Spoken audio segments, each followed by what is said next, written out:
I think we need to understand what education is all about. Maknanya the whole historical dimension of education needs to be understood. Because if you were just to pick education at any point in time, it has changed. From my point of view, it has changed. For example, now education is all about job seeking, it's all about livelihood, it's all about success in a very materialistic way. If that is education, then to me that's not education. But education to me is about how do you become a better person. And this is where we go back in our context, not so far back, maybe 30 years ago. That's why I'm very hung up on the falsafah pendidikan kebangsaan, and that's where I thought in our context, Malaysia and internationally, if you reason it well, it defines what education is all about. Yeah? And I often talk about the 5 elements in this falsafah. One is, dia kata education is something which is ongoing, which is holistic, which is integrated. Maknanya, you don't get education being changed every other day, or when the political system change, or the minister change, or the rector changes. It stays just like a running water. It stays, and that allows you to plan. That allows you to understand. You know where the destination is all about, and therefore it gives you a very complete picture of how to manage education in that sense. Yeah? And of course, the second one, it talks about balance. A balanced human person, a balanced intellectual, physical, spiritual, intellectual, the balance that creates harmony. And the word harmony to me is important because it tells you, you cannot stay just balanced. There must be some oscillation, and that allows you to move. That's the kind of flexibility that we are given. And that flexibility, they kata, at the end of the day, depends on your devotion to God. And that puts a context. So we don't have to talk about a world-class university based on somebody else's rank, because their context is different. We've got our own context. So all the definitions are there.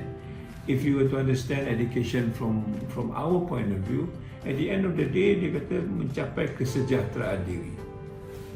Something that actually we can evaluate. You do not know how to evaluate me. I can evaluate myself whether saya sejahtera ataupun tidak.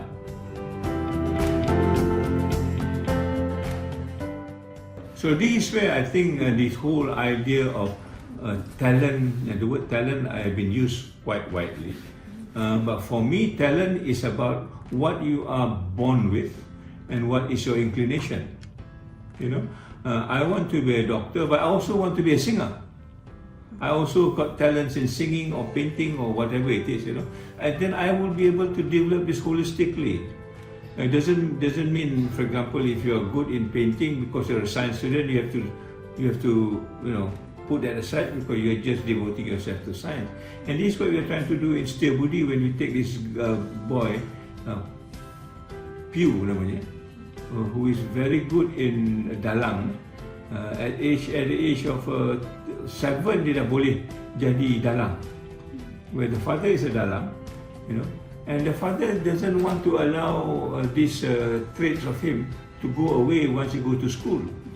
And we pick him up. Now he's with us for 3 years. He can do this dalang thing magnificently. When you listen to this hymn, it's almost like a 40-year-old man doing it. Masa itu dia baca pun tak boleh, menulis pun tak boleh, but he can recite. That's the kind of talent he got.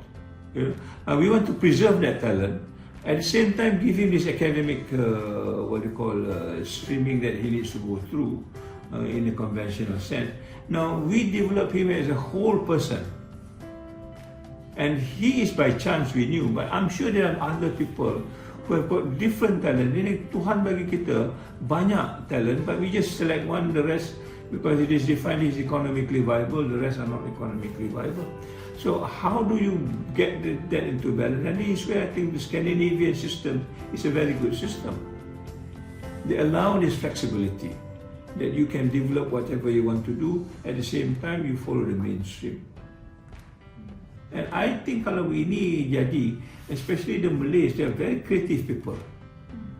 But we don't allow that creativity. The only creativity we allow for them is menyanyi. I mean, basically, you know, that's fine, but there are other things that we can do, but we are not allowing it. There's no space for it. And now I think it's more constrained because of technology. Alright, so educating is part of nurturing the nature. And it could be both also. Okay. You know, Yes. it doesn't be the either or.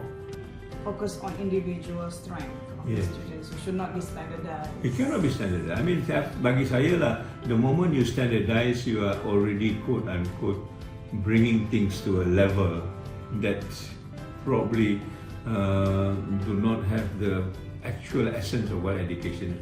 How can you standardize what you between you and me? How can you standardize between me and Anuzi? What can I standardize? Of course, you can standardize the learning. You got 3 A's, I got 4 A's, he got no A's. But as a person, you cannot standardize. Yeah, expectation on the skills and knowledge should be there, can be there, but the actual nurturing part, that is the one that should be flexible. Exactly. And again, that also has some sense to bearing with what you are educated for. You know, so all these are intermingled. And I think the curriculum has become more and more what you call rigid, and this is why in our context now we say let the student go to the community. And I'm beginning to see now the students coming from the community, and they are a better group of people. They can speak languages that we don't teach in classrooms. You know, they have a sense of awareness that that's not in the classroom. The kind of concern that we've got, we are never, you know, touched in the classroom because the classroom environment is such a stereotype environment, and that when you go to the community, it's a different environment altogether. So they are a better learner in that sense, you know, and they are more confident in what they want to speak of because they have actually learned it in their own way.